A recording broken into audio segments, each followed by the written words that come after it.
की आपण place change करून इंडियातच कुठे गेलो किंवा आपण बाहेर शिकायला गेलो किंवा बाहेर करिअरला पण गेलो तरी आपलं नशीब खूप चांगलं चेंज होऊ शकतं. तर हे डिसाईड करतं तुमच्या कुंडलीतली चौथं स्थान.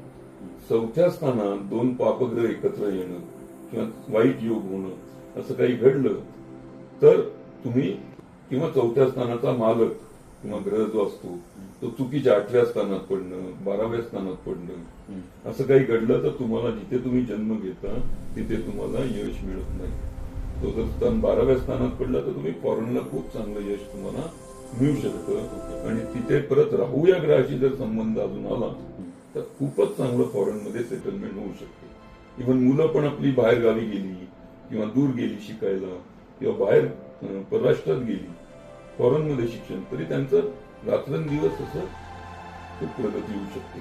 स्थान बदल योग्य ठरतं का एखाद्या कुंडलीत? आता हे बघा याचा कुठला आहे 9व्या स्थानाचा मालक गुरु आहे. गुरु म्हणजे चतुर्थ स्थानाचा मालक गुरु आहे. 9व्या स्थानात 9वी राशी चतुर्थ स्थानाचा मालक गुरु ग्रह आहे. गुरु कुठे बसलाय? तो 8व्या घरात बसलाय म्हणजे नुकसानीच्या स्थानात बसलाय. म्हणजे जिथे जे जन्म घेणार हा जातक तिथे त्याला यश मिळणार का? तर बिलकुल यश मिळणार नाही. परत हा गुरु कशा बरोबर आहे? तर राहू बरोबरच आहे. त्यामुळे याला फॉरेनमध्ये नक्की यश मिळेल. फॉरेनच्या ह्याच्यात नक्की यश मिळेल. परत गुरुची दृष्टी कुठे जाते? 1, 2, 3, 4, 5 परत 12व्या घरावर म्हणजे फॉरेन क्षेत्रातच दृष्टी जाते. त्यामुळे बेधडक मी हे बघून सांगू शकतो की या व्यक्तीला बाहेर गेल्यावर प्रचंड यश मिळेल.